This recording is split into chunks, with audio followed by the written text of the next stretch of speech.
countries. Trey Yingst reporting from Tel Aviv. Overnight, Iran attacked Kuwait and Bahrain with missiles and drones. At least one person was killed and more than 60 wounded, in addition to significant damage caused to the international airport in Kuwait. CENTCOM released a statement saying that an additional wave of Iranian drones attempting to attack U.S. forces in Kuwait failed to impact intended targets tonight. U.S. Central Command Air Defenses successfully downed multiple drones and ensured no American personnel or assets were harmed. The Iranian attacks were in response to U.S. strikes that targeted Qeshm Island in the Persian Gulf, according to the IRGC. A national defense analyst says when it comes to Middle East diplomacy, President Donald Trump does not understand that part of the world. Chad Groening has more. Israel continued to launch drone strikes against Hezbollah terrorists in southern Lebanon, despite a call from President Trump to dial back the fighting. Israeli forces recently made their deepest incursion into Lebanon in 26 years, but Beirut has been mostly spared over the past 6 weeks. Trump later announced that after a call with Israeli Prime Minister Benjamin Netanyahu and communicating with the Lebanese terrorist group through mediators that, quote, there will be no troops going into Beirut. Bob McGinnis is a national defense analyst and president of McGinnis Strategies, LLC. We have diverse interests.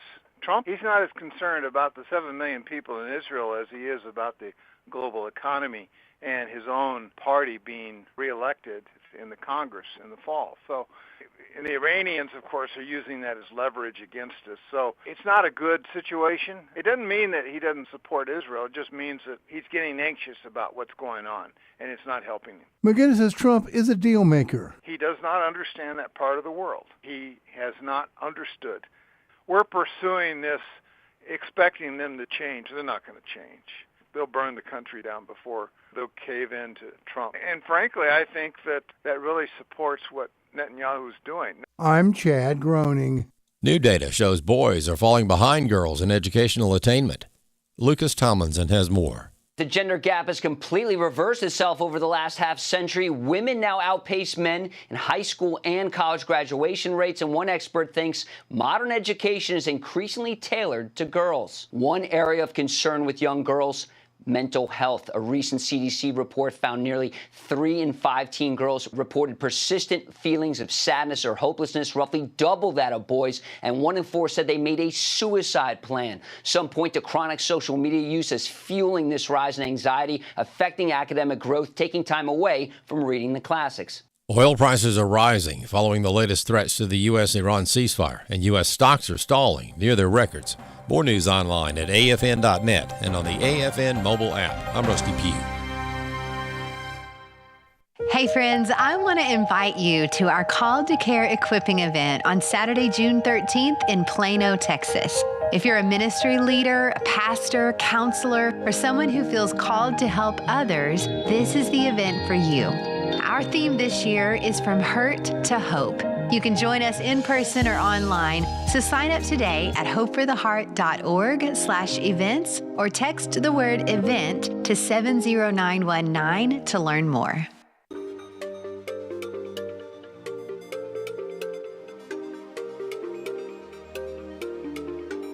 We inform. Religious freedom is about people of faith being able to live out their faith, live out their convictions, no matter where they are. We equip. Sacred honor is the courage to speak truth, to live out your free speech. We also rejoice in our sufferings because we know that suffering produces perseverance, perseverance, character, and character, hope. This is At the Core on American Family Radio. Welcome to The Core here on American Family Radio. Glad to have you with us here on the program. Walker Wildmon here on this edition on American Family Radio. AFR.net is our website, and we have the American Family Radio app that is on your app store, on your mobile device, whether it be iOS, Android, Roku, Apple TV, etc. We have the American Family Radio app on all the major platforms for you to download. And we are in Acts chapter 6 this week, looking at verses 1 through 5. We went 1 through 7 on Monday, but for time's sake. Now, in those days, when the number of the disciples was multiplying, there arose a complaint amongst the Hebrews, or against the Hebrews, rather, by the Hellenists because their widows were being neglected in the daily distribution.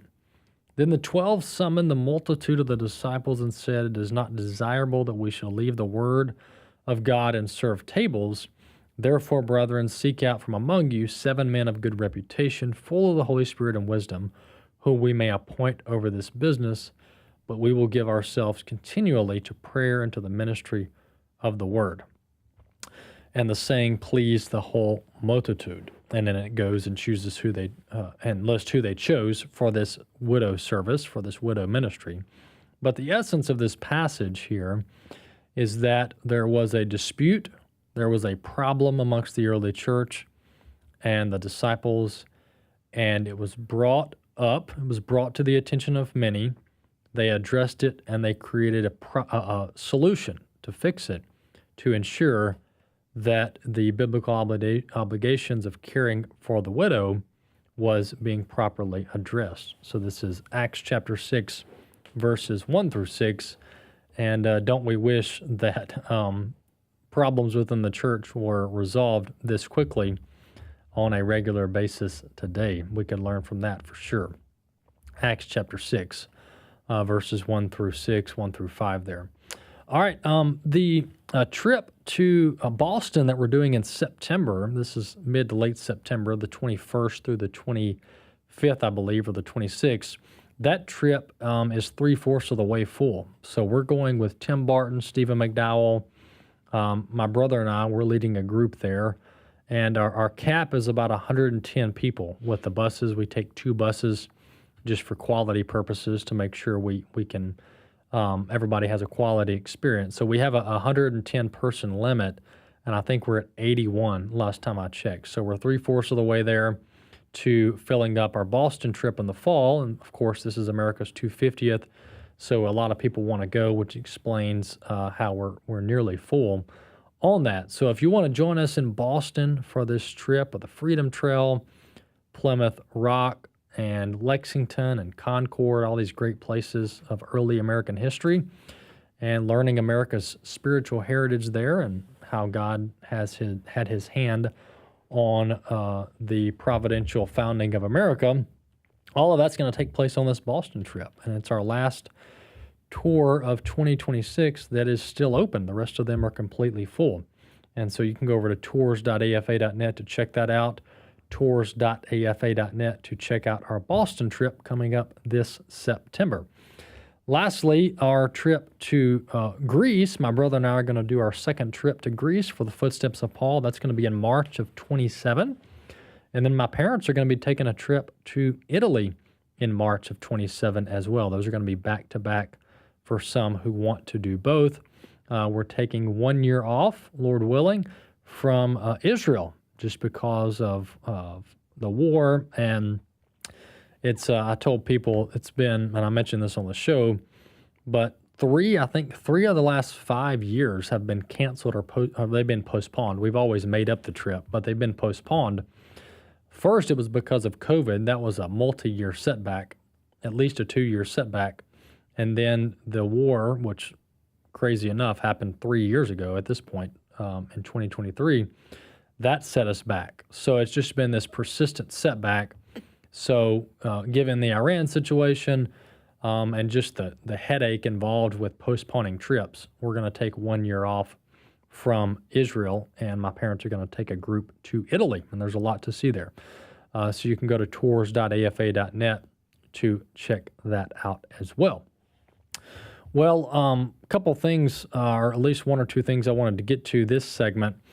The Iran situation obviously still ongoing, still up in the air, and President Trump just did an interview with New York Post earlier today that he pretty much, I didn't bring in the clip for the sake of time, but he pretty much said, look, I've got two options here, and I'm summarizing his statement, but all of you can go watch the New York Post interview. He said, when questioned, what's the resolution here? What's the plan here? What are your options on the table? And President Trump, in essence, said, we can do this the nice way or the hard way. And the nice way is what he's attempting, profusely attempting, and that is some kind of mutual agreement between the United States and Iran to solve the problem that is a nuclear-armed Iran. All right? And this is, by the way, this is 100% Iran's problem. All right? Iran has created this problem. They're responsible for where we are today, and here's why. It is Iran that chants death to America. It is Iran that funds terror proxies throughout the entire region. It is Iran that fired hundreds of ballistic missiles at Israel and U.S. bases by the way, Operation Epic Fury. Iran had been launching ballistic missiles into Israel for months leading up to Operation Epic Fury. So this notion that Iran is somehow the victim or Iran is partially responsible to where we are today, that's just not true. Iran created this environment of terror, of wreaking havoc in the region, of fomenting instability, and they've been doing it for 40 plus years in the region. So Iran is the problem child here. Iran is the problem, and they're fully responsible. Now, Operation Epic Fury obviously was launched by the U.S., so now we're in it, so to speak, and we're responsible in some way to getting a resolution on this front. But back to summarize President Trump's statement, he basically said, look, we can do this through a mutual agreed upon deal.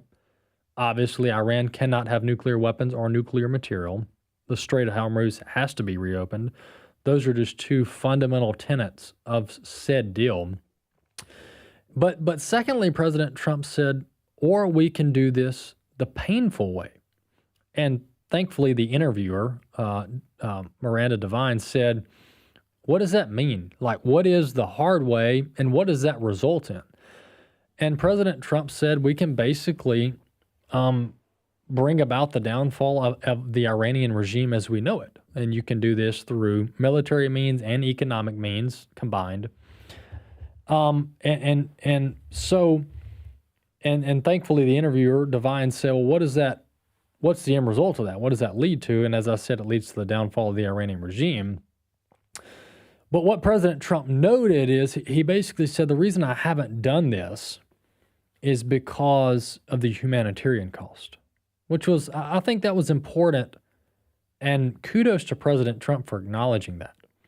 Because the people, not that they're wholly wrong, but folks that are just pushing this hardcore bomb Iran, demolish Iran, obliterate Iran, bomb everything Iran, that doesn't factor in, or maybe it does for some, but for me, there's not a lot of time and attention being given to, all right, what are the humanitarian costs for regular Iranian citizens, for the people of Iran? What are the humanitarian costs associated with a falling of the regime that could be brought about by the U.S.? I don't doubt that we can do it.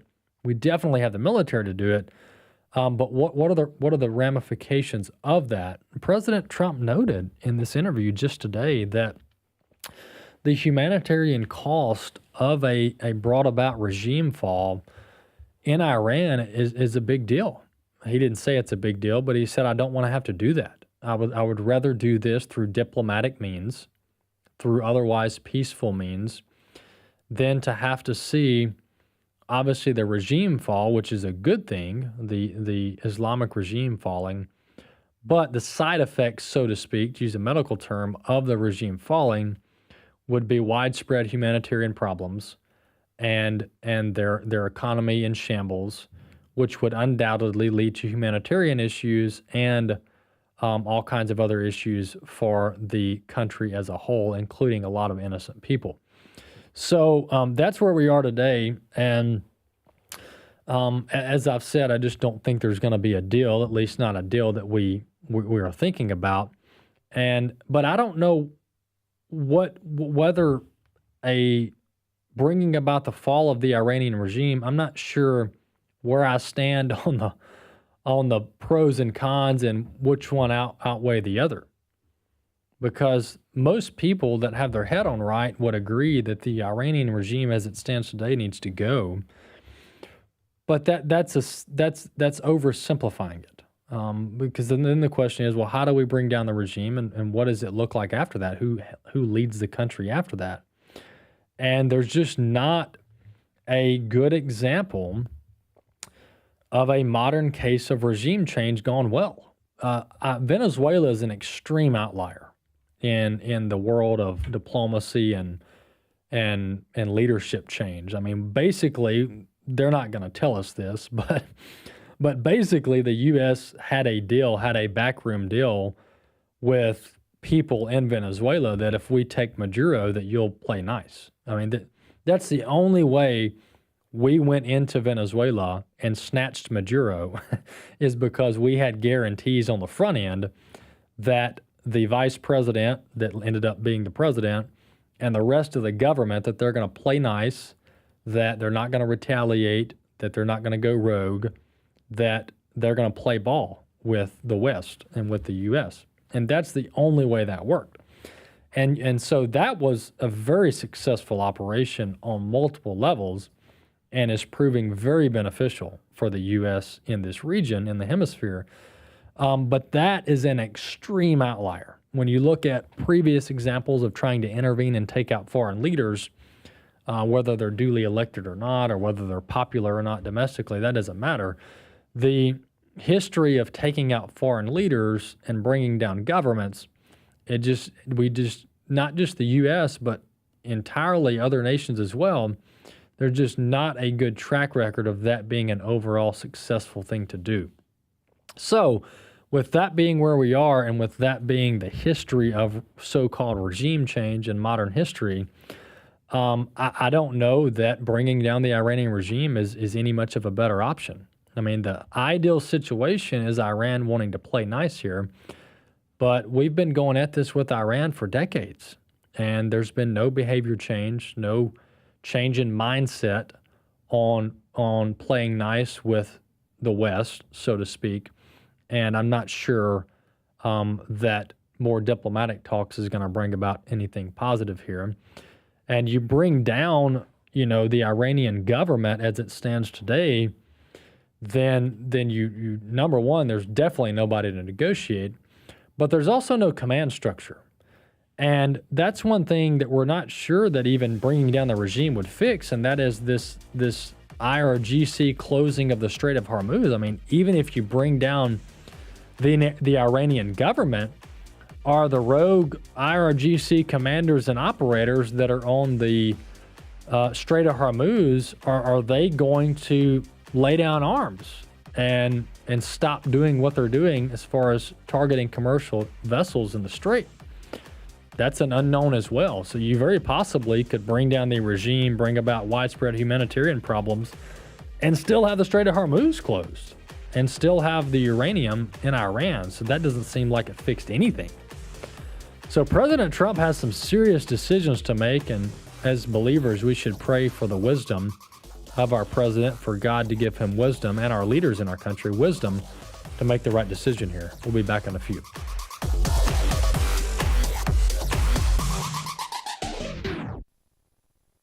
America was founded as a nation under God, but the U.S. Supreme Court has broken our national relationship with God. Many court rulings have contributed, but three stand out. In 1962, the court removed prayer from public schools. In 1963, the court removed Bible reading from public schools. And lastly, in 1980, the court removed the Ten Commandments from America's classrooms. The Supreme Court broke our relationship with God, and any restoration of that relationship must include the Supreme Court. And a vacancy on the Supreme Court could soon be coming. So please support AFA Action's urgent legal work to help President Trump select and the U.S. Senate confirm godly constitutional justices for the Supreme Court. We put thousands of hours of research into potential nominees. We use our networks at the Trump administration and the U.S. Senate to promote the good nominees and oppose the bad ones.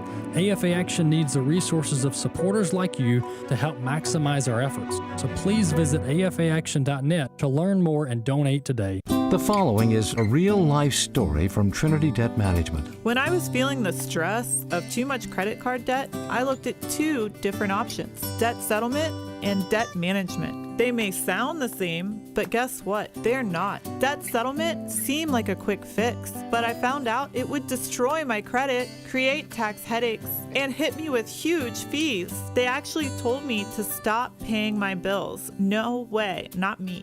Then I turned to a debt management plan developed by the team at Trinity. They worked with my creditors, lowered my payments, reduced my interest, saved me thousands, and paid off my debt. And Trinity is a Christian company, which is important to me. If credit card debt has you down, call Trinity at 1-800-788-1813. My name is Heather. Please forget debt settlement and remember Trinity Debt Management. 1-800-788-1813.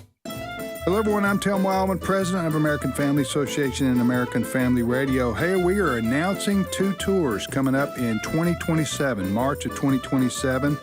We're going to Greece and we're going to Italy. The Greece tour we call the Footsteps of Paul, and you're going to follow the footsteps of St. Paul in the country of Greece. And then the Italian tour, the Tour of Italy, Venice, Florence, Pisa, Rome. We're calling the Make Lasagna Great Again tour. And these are coming up in March of 2027. And if you want to read all about them, the itinerary, the cost, everything you need to know about these tours coming up in March of Greece and Italy, go to tours.afa.net. That's tours.afa.net. We're going to have a lot of fun, a lot of good fellowship, and see some of the most historic and iconic sites in the world. At the Core podcasts are available at afr.net. Now, back to At the Core on American Family Radio.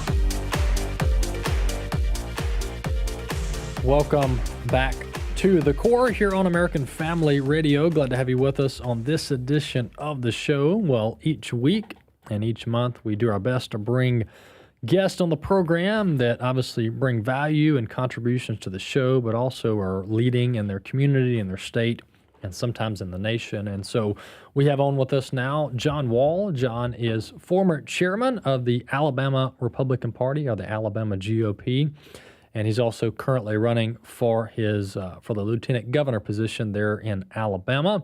He's held other positions as well, some of which we'll talk about. But nonetheless, John, welcome to the program.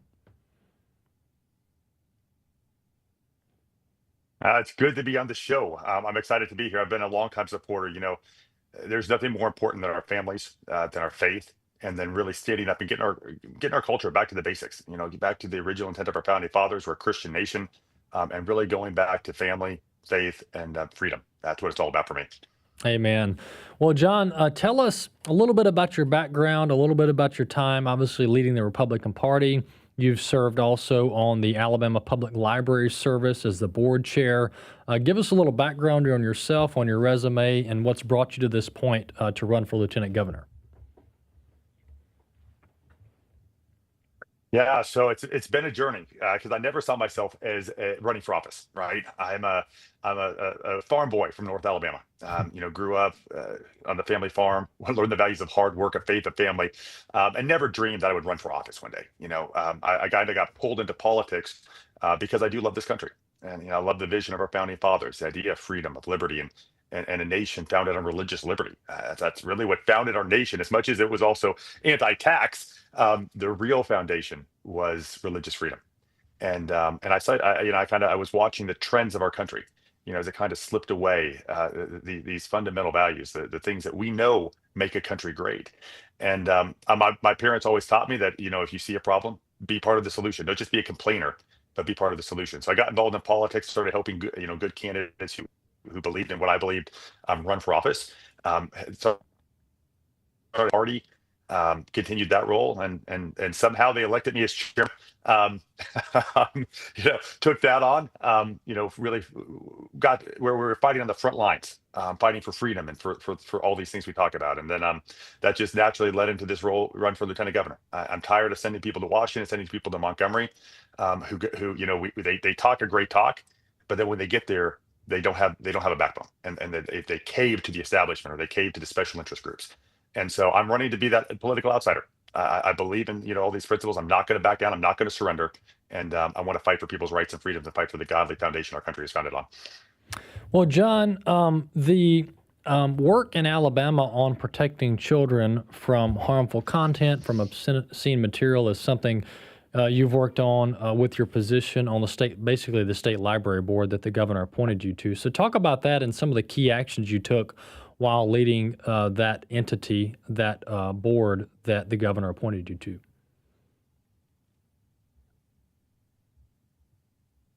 Yeah, and look, this is a surreal experience, right? It's hard for me to believe that anyone out there could look at the explicit content and the transgender grooming that was going on, that these books represented, that were being pushed on our young people. 6, 7, 8-year-olds. Libraries bringing drag queens in and having drag queen story hour. And I was there sitting on this library board, a brand new member, and no one was saying anything. Parents were coming in, they were bringing this content. And I finally said, look, I know I'm a new member, but I cannot sit here as a man of faith and not say something because I believe in Matthew 18 that, offenses are going to come for children. There's going to be stumbling blocks, but Jesus said it best, woe to them who it comes by. And I said, I cannot be part of it. And I cannot allow the taxpayers of this state to be put in front of our kids. And that started the battle. I probably took it on. The left hates me for it. They called me a Nazi. They called me a book banner. All these things. I've had a death threat over this, but it's one of the most important fights we have, protecting our children. This is a war for the heart and the soul of the minds of our kids. It's a spiritual battle. It is not a political battle. And I gladly take it on. We've been able to pass 2 code changes with that state library board. One, taking out the explicit content, the other removing the transgender stuff from the children's sections and forcing, making sure that Alabama families know that when they walk into an Alabama library, their children are not going to accidentally stumble across this stuff.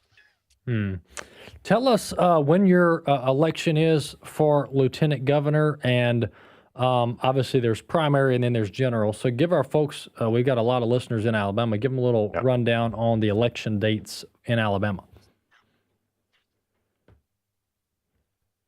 Runoff election is in 2 weeks from yesterday. So it is June 16th. Mark your calendar. Look, and I always encourage people, if you're voting for me, mark your calendar. If you're voting for my opponent, don't worry about it.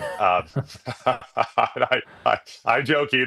We won high turnout. But no, look, low turnout runoffs, your vote matters even more. This is where the decisions are made, especially in a red state like Alabama. Low turnout, your vote matters in a runoff more than any other place. And whoever wins this runoff will go on to win the general election.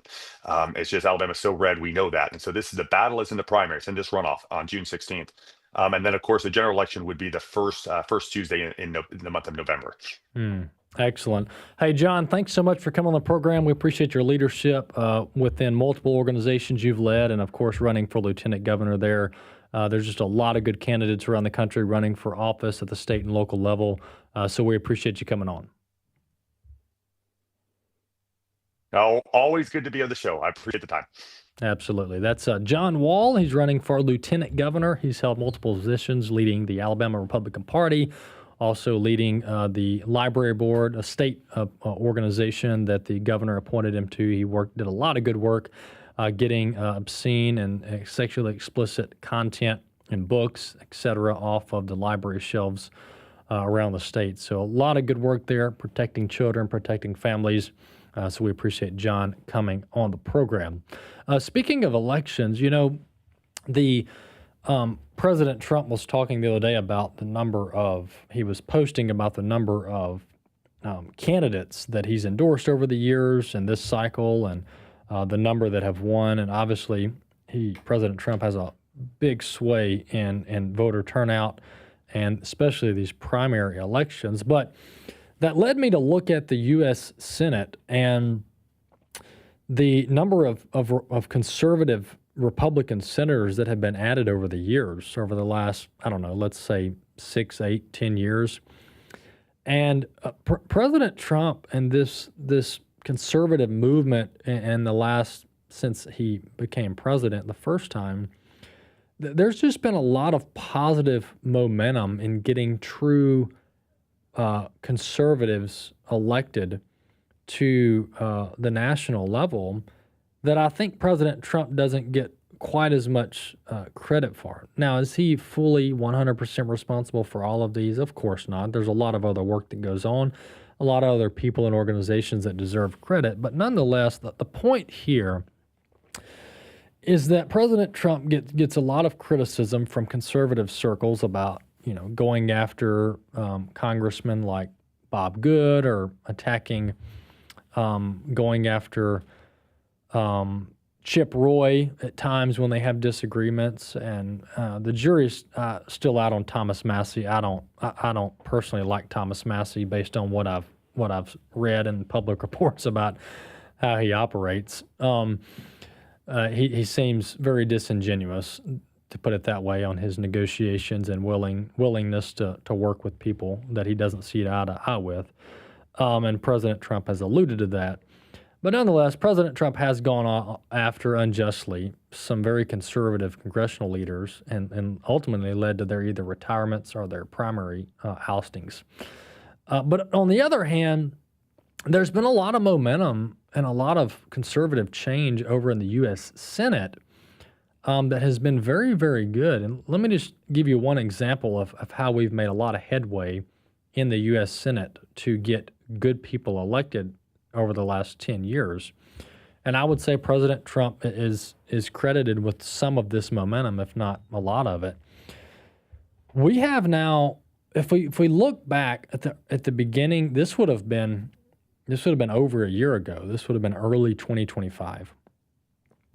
There was the Senate Majority Leader election for the Republicans, and there were multiple people that were talked about. Ultimately, it ended up being Senator John Thune and Senator Rick Scott running to be the Majority Leader in the U.S. Senate.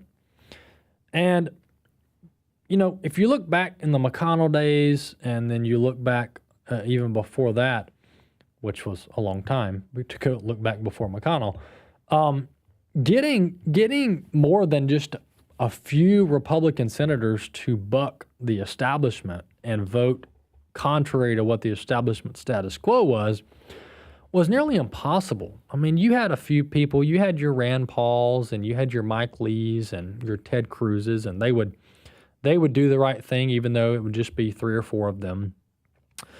But we had like a dozen, I think, Republican senators that voted for Rick Scott, who was my preferred choice for Senate Majority Leader. And now Senator Thune is showing now over the last year and a half why he shouldn't have been the Majority Leader, with his dragging his feet on the filibuster and other things. But nonetheless, getting that dozen Republican senators to vote for somebody other than the establishment pick was a big deal. And I know it's only a dozen, and it's a far shot from a majority, 51, or even a majority of the caucus, let's say 25 or 30. But getting that much people to go against the status quo and the establishment is a very big deal when you look historically over the last few decades in Congress. And so the point of this is that the MAGA movement that it is over the last decade has really led to the election of a lot of good people into public office that really want to see America restored and returned to her founding ideals. And you have Republicans and conservatives leading and controlling over 30 states, whether it be the legislature or the governor's seat. And you've got very conservative policy changes, legislative changes. You've got very monumental conservative constitutional decisions coming down from the Supreme Court. I mean, even look at the Supreme Court with the handful or more of bad decisions that have come from the Supreme Court over the last few years, even with President Trump's new nominees, the 3 that he was able to appoint in his first term. Yes, there's your Bostick's. There's a handful of really bad decisions in there that were written by some of President Trump's appointees. But then you look on the other side, and there's some very monumental rulings to the good that came from those nominees. I mean, you look at the overturning of Roe v. Wade, looking at and I don't want to get too much in the weed, but looking at the Chevron decision that had to do with the executive agencies and some of the regulatory regimen. But there's just so many good decisions and Supreme Court rulings. We had the redistricting ruling recently in recent months where the decades-old redistricting scheme that the Democrats were running got overturned by the Supreme Court. A lot of President Trump's executive orders and immigration strategy, all of that's been upheld in large part by the Supreme Court. And so despite all the bad news and some of the negative news, the momentum that is being built and being added to the conservative movement over around the country at the state level and the local level just needs to be noted. And we don't need to forget the fact that we have made so much headway in recent years in bringing about positive change all around the country. And look, I predict this momentum will continue. We might face some setbacks over the next few years if we get too complacent. But looking at the Census Bureau data that's going to be conducted in 2030, and I can't believe we're already talking about that. It just seems like yesterday we were doing the 2020 census. But if you look at the Census Bureau data that's going to be collected in 2030, and then you look at the redistricting and the Supreme Court ruling and the implications therein, we're talking about massive gains on conservative candidates over the next few years, over the next 5 years, that have the potential to alter the course of this country for decades to come. We're talking about hundreds of state legislative seats that could flip from Democrat to Republican or liberal to conservative due to the redistricting ruling. And then you have and this is all also built in with the Census Bureau data. And the Census Bureau, by the way, and the failed 2020 census that counted illegal immigrants and did not factor in the post-COVID multi-million dollar population move away from blue states into red states, that's going to take electoral college votes away from your Californias and your New Yorks. You had hundreds of thousands. Ultimately, when you combine all the states, you had several million people move away from these Democrat strongholds into places like Texas, Tennessee, Florida, otherwise.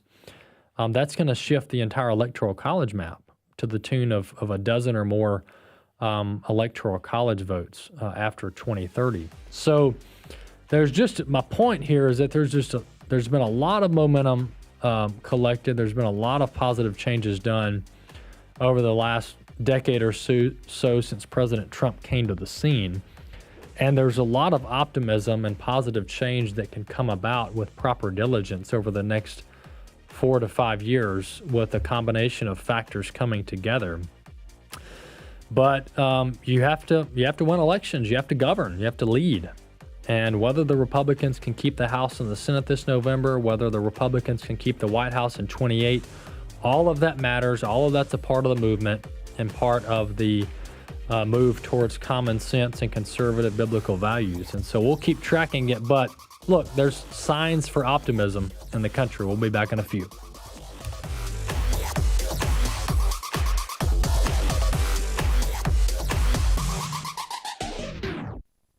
AFA Action takes attacks on the family seriously. The enemies of the family constantly employ new tactics to try to sneak past our radar. They know if we stand together, their evil plans will fail. Your gift to AFA Action allows us to stay vigilant against their onslaught. And if you give this month, you'll receive access to the Cultural Institute video When Your Faith is Illegal by Frank Harbor on AFA Stream as our thanks. You can make your gift today at afaaction.net. At Wesley Biblical Seminary, we believe God is raising up a movement across our nation and around the world who hold fast to the inerrancy of Scripture and the hope of holiness. We do this through bachelor's, master's, and doctoral degrees, certificate programs, and even training for lay people. So whatever your next step is in being equipped for ministry, we're here for you.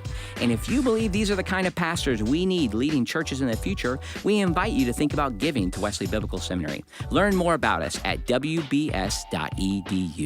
Director of the AFA Foundation, Riley Wildmon. Here in the Foundation, we help families just like yours to shore up permanent income for their retirement years through our charitable gift annuities. Riley has served as the director of the AFA Foundation for over a decade. A charitable gift annuity is a gift to American Family Association. Not only are you giving to the Lord's work, but you'll receive a lifetime income and excellent tax benefits. Contact the AFA Foundation today to learn how you can shore up permanent income for your retirement years while supporting the culture-transforming work of the American Family Association. A charitable gift annuity benefits you and helps ensure the AFA will impact America for generations to come. Give us a call today at 800-326-4543. That's 800-326-4543, extension 345. The AFA Foundation, the Financial Stewardship Division of the American Family Association. Jim Scudder here for today's Moment in Grace. A restless dog spotted a squirrel and leaped to chase it, closing in fast. But just as he was about to capture his prey, the leash around his neck tightened, stopping him in his tracks. He had been tied to a tree. Have you ever felt like your dreams were abruptly cut short by restraints, family, church, or even scriptural truth? It may feel unfair, but these limitations often protect us from unseen dangers. Just as airport security ensures a safe flight, God-ordained restraints maximize our freedom by shielding us from harm. Are you frustrated by life's restrictions? Instead of resisting, consider how they make your life better. Be thankful for the safety they provide. For daily devotionals delivered straight to your inbox, go to ingraceradio.com. This is At the Core on American Family Radio with your host, Walker Wildmon. Welcome back to The Core here on American Family Radio. I'm Walker Wildmon. Glad to have you with us on this edition. As a reminder, you can subscribe to the podcast wherever you listen to podcasts. Just type in the name of this program, At the Core, and you can click the subscribe or the follow button, and our show will be ready to go in your library each and every afternoon. Well, welcoming to the program is Oklahoma State Representative Kevin West, who represents District 54. He's also running for Labor Commissioner in the state of Oklahoma, and he's with us now. Representative West, welcome to the program. Well, thanks for having me. Glad to be here. Absolutely. Well, tell us, Representative West, a little bit about your time in the state legislature, and then obviously we'll pivot to your run for Labor Commissioner as well. Sure. Well, I've been in the state legislature for 10 years. So I was first elected in 2016. I've been pretty consistently one of the more conservative legislators during that time. I've ran a lot of the high profile bills, such as constitutional carry, banning critical race theory, addressing DEI, gender procedures on minors, getting that banned here in Oklahoma. But I've also worked on a lot of business related stuff because my background is construction. I'm a cabinet maker, and I've done that for 40 years, doing commercial cabinets. So I've worked with a lot of the trade industries over my time as well, you know, doing things like reducing retainage amounts, getting apprenticeship and internship programs for 16 and 17-year-olds, and getting in-state bid preference. Tell us, you're obviously running for Labor Commissioner, and what the issues you're alluding to in your legislative history very much tie into that. So tell us what the Labor Commissioner does in a state like Oklahoma. I know it probably varies by state depending on the statutes, but what does a Labor Commissioner do in the state of Oklahoma? Yeah, you're exactly right. It does vary. Here in Oklahoma, the very first thing in statute says that the Labor Commissioner shall foster, promote, and develop the welfare of the wage earners of the state. So we are intended to be an advocate for the wage earners. But if you're benefiting the wage earners, you're typically benefiting the employer as well. So we enforce all of the labor laws in the state of Oklahoma. We do inspections of things like boilers, elevators, and amusement rides. Issue some licenses. It's fairly limited. Things like locksmiths, alarm companies, boiler operators, and then the inspectors that I mentioned before. And then here in Oklahoma, we're one of the few agencies that can actually adjudicate cases. So if there's a dispute between wages and hours between an employer and an employee, that comes to the Department of Labor. We are a federal OSHA state for the public. The department works with OSHA in those cases. And then we're an in-state OSHA for public employees. Well, that ability to adjudicate is a big deal, big responsibility. Yes. So correct me if Yes. I'm wrong, but you guys need moral, just, right-minded people in that department to make sure they're being fair and just to both the employer and the employee, right? Absolutely. Yes. It is a very important role that even here in Oklahoma, a lot of people don't fully realize how important it is. And it's considered a down ballot position. So it doesn't get near as much attention. But yes, I believe with my legislative experience and that 10-year history of consistency is a huge benefit because I understand how the law works. I've worked under it for 40 years, and then I've been a legislator for 10. And being consistent and fair is paramount because businesses, whether you like the law or you don't like the law, as long as you know what it is, you know what the ground rules are, you can work with that. But when it changes due to the size of the company or who it is, or just because the direction of the wind changes, that's where you wind up with problems. Absolutely. We're talking to Oklahoma State Representative Kevin West, who's also running for labor commissioner in the state. Representative West, tell us about what the unions are like, if they much exist at all, in a state like Oklahoma. Obviously, Oklahoma is very conservative, so it's not going to be comparable to California or Illinois. But nonetheless, tell us what the labor the union status is in Oklahoma, and what your view of that is.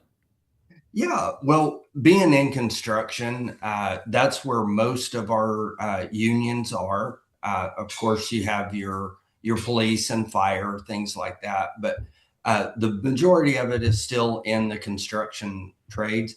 And we've had right to work on the books for about 20 years.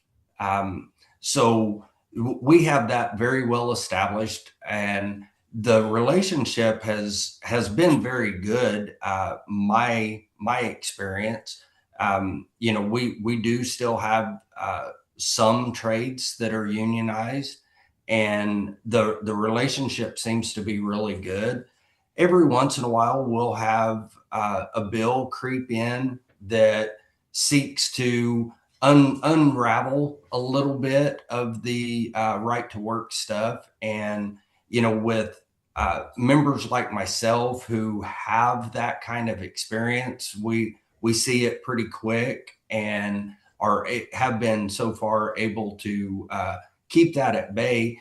And usually where the legislation is typically around the agreements that can be made, because we have it on the books to where a general contractor or an owner of a property cannot enter into an agreement to have only union or non-union bid on that.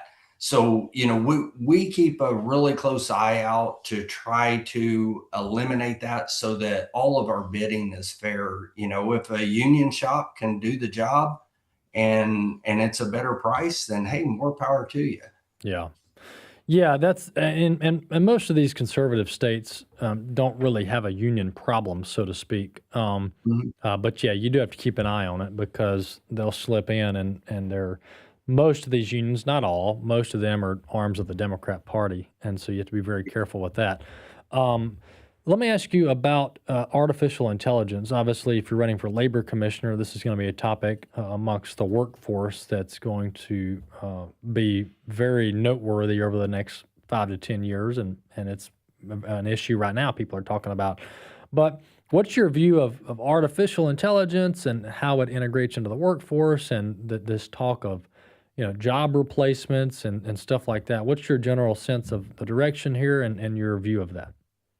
Well, obviously, I don't think it's any secret to anybody. AI is coming, so we have to be prepared for it. I entered into cabinet making in the mid 90s or mid 80s, I'm sorry, and we probably didn't even have a computer on site. And today, those same cabinet shops are utilizing things like CNC. We're using computers for everything. Now, that was a slower progression than what AI is going to be, but I've lived through that progression. I've spent a couple of years working in manufacturing, kind of the same thing.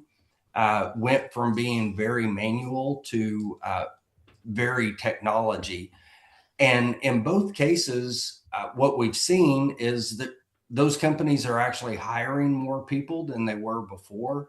So I think with that perspective, I am uniquely positioned to help these businesses navigate this incoming AI, because if it becomes a true replacement and everybody's sitting on their couch eating popcorn and watching TV, economy's going to crash.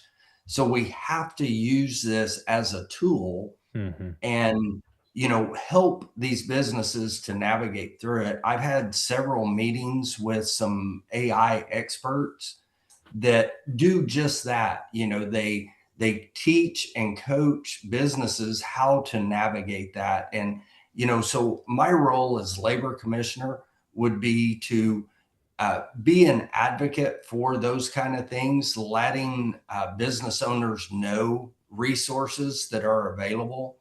I never want it to be from the state of Oklahoma saying you have to do this, but those that want that help to navigate that, I think the Department of Labor should be all hands on deck for that. Yeah, and you make some good points. I agree. I don't think the integration is going to be quite as drastic as some have said as far as job displacements. I do generally think it will make the productive more productive and the lazy more lazy, and that's oversimplifying it. But my point is that if someone has a lazy streak, well, they're going to use AI to do less for themselves, sort of their own replacement, if you will. And then people who are generally productive, they're going to use AI to do more work, to be more productive. So I don't think it's going to alter human behavior beyond what human nature already allows. But nonetheless, it is going to undoubtedly take some positions, but they easily could be offset elsewhere in the economy. And I do generally think it will make companies more productive, be able to do more work quicker. So I'm still, the jury's still out from my perspective on what our view of AI is in the workforce over the next few years, but time will tell. And there's a surprising kind of backlash to technology in the education realm right now in the classroom. It's interesting to track, but I know that's not what I brought you home for. Let me ask you this about your election. Tell our folks, just for those who do live in Oklahoma, once again, we're talking to Kevin West. He's running for labor commissioner there, currently serves in the state legislature. Tell our folks when your election date or dates are, and then how they can find out more about your work. Well, the very first one is June 16th. That's our primary. And my race in particular, there are 4 Republicans running. So definitely, if you live in Oklahoma and you want to know more about me, you can check out my website, votekevinwest.com. Super easy. And you can contact me through that. You can learn a lot about me. Right now, things are looking really good. We have 2 state representatives and then 2, quote, outsiders that are running. I've been going all over the state. I know everybody, if you look on a map, Oklahoma looks kind of small, but when you start driving it, it's a big state. And I've been getting really good reception throughout the state. You know, some of the things that I've ran in the past, some of those high profile bills, I am known throughout the state because they've been covered in media, but it's been really good. I think that people are ready for a commissioner who is going to be a front person and not just do the duties of the job, but do those extra things like the workforce development, the tools to navigate AI, things like that seem to be very, very popular topics. Absolutely. Well, hey, Representative West, thanks so much for coming on the program. We wish you the best of luck, and thanks for all the work that you've done. Thank you, and thanks for having me. And just one last plug. You can visit my website, votekevinwest.com, and contact me. I would love to hear from you. Excellent. Thanks so much, Representative West. Appreciate you coming on the program. Thank you. Absolutely. West is running for Labor Commissioner. He currently represents District 54 there in the state of Oklahoma in the state legislature, and has been doing that for several years, leading multiple efforts on the conservative front to pass good legislation in the state. And legislation related to the position he's running for, the labor position. And so we appreciate him coming on the program. Yeah, the AI topic is a very interesting one. We could probably do an entire show on it. As a matter of fact, Bobby, let's make a note just to do maybe a whole show and have a couple of guests on to talk AI. But the jobs market and the AI, how that will look over the next few years is going to be very interesting to track. And the main, I would say the main jobs effect is going to be on the robotics side. I mean, we've already got obviously robotics in manufacturing, but if you can deploy AI and robotics in other industries as well, a lot of these service industries, that's going to be a big mover and shaker on the labor side of things. So a lot to talk about there, and we'll keep tracking it all for your benefit. And thank you for joining us on the program today at The Core American Family Radio. We'll see you next time.